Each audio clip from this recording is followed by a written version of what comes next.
Determined, Gareth wrapped his towel tightly around his waist before returning to the locker room. Agrius was already half-dressed and sitting shirtless on one of the benches. Listen, Gareth said to the floor. that was... We can just pretend that never happened, okay? Is that what you want? Agrius asked. Gareth took some time to respond. No. Gareth confessed shyly. Agrius smiled fondly and asked, What is your room number? 1410? Gareth said, far too quickly. Agrius's mouth twitched up. If I knock on your door at 9 o'clock. I might open. Answered Gareth. I might knock. Agrius winked and left. Gareth spent the evening freaking the hell out in his hotel room. He considered his options. He could leave, just go out for a few hours so he wouldn't be there when Agrius knocked. That would be the sensible thing to do. He could stay and just ignore Agrius's knock. There could be something satisfying in that, which would give him a little bit of power over Malfoy. He could open the door when Malfoy knocked, invite him in, and they could talk about this whole ridiculous misunderstanding. Then they could go their separate ways forever. Or he could open the door, and he could spend the evening exploring Malfoy's body with his mouth. Gareth blushed just thinking about it. He shook off those thoughts. He would talk to Agrius. They would put this behind them as quickly as possible, so things wouldn't be weird when the season started. He tidied up the room, even though it was already perfectly tidy. He checked himself in the mirror. He changed his shirt to a nicer one for no reason at all. Gareth said to himself, What are you doing, Gareth? He switched back into a plain shirt.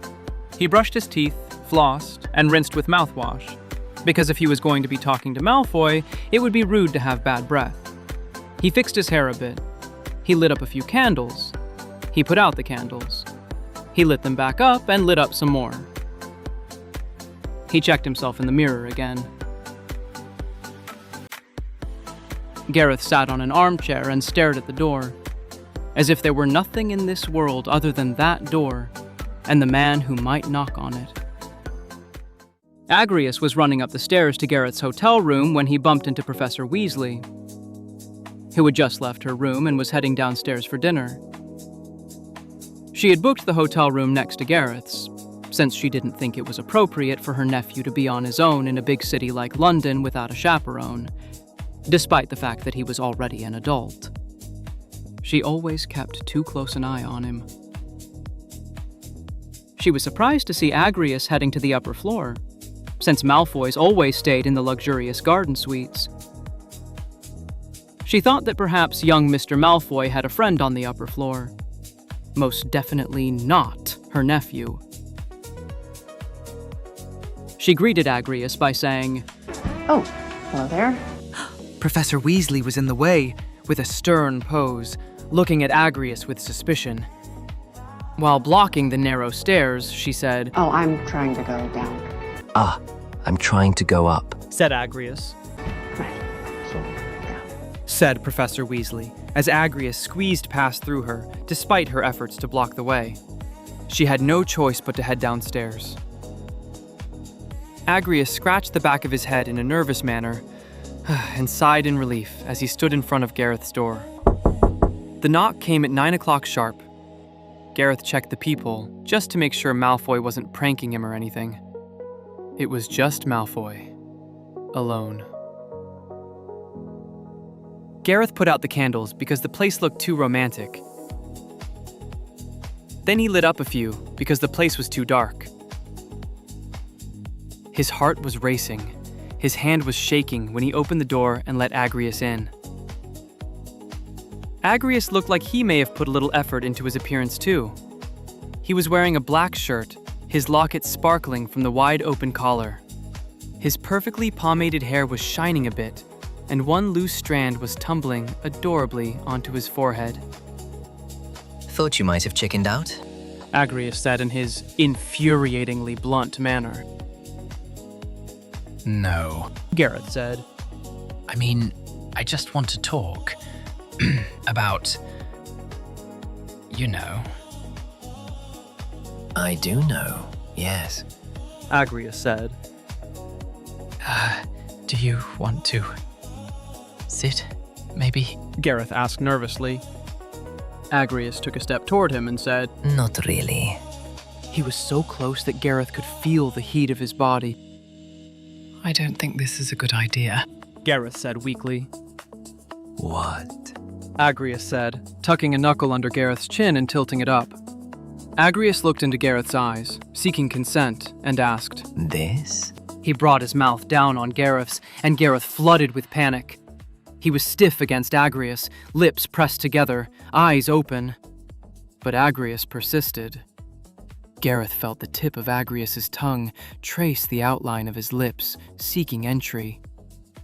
Elegant fingers threaded into his hair, and Gareth surrendered. He parted his lips and closed his eyes, and Agrius deepened the kiss, pushing between Gareth's lips and pressing his tongue to Gareth's. Gareth had never kissed anyone before, let alone a man, and somewhere in the back of his splintering brain, he was glad that Agrius was his first, because he certainly seemed to know what he was doing. Gareth's body seemed to love it too, especially when Agrius wedged a knee between Gareth's legs and pressed his body against Gareth's. Gareth whimpered, and Agrius tipped his head back farther, coming down hard on Gareth's open mouth. Gareth wasn't sure what to do. He hesitantly slid his palms up Agrius's chest.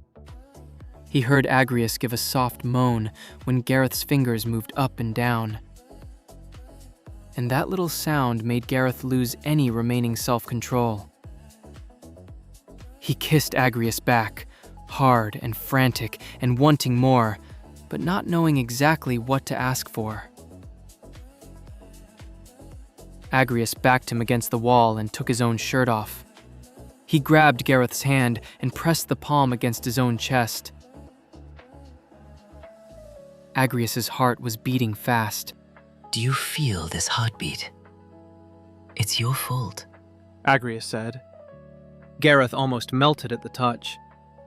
Agrius's heartbeat felt like the beating of a drum, fierce and unyielding, extremely powerful, almost explosive, reminding Gareth that Agrius was only human. Just a man, like he was. Gareth relaxed at the thought.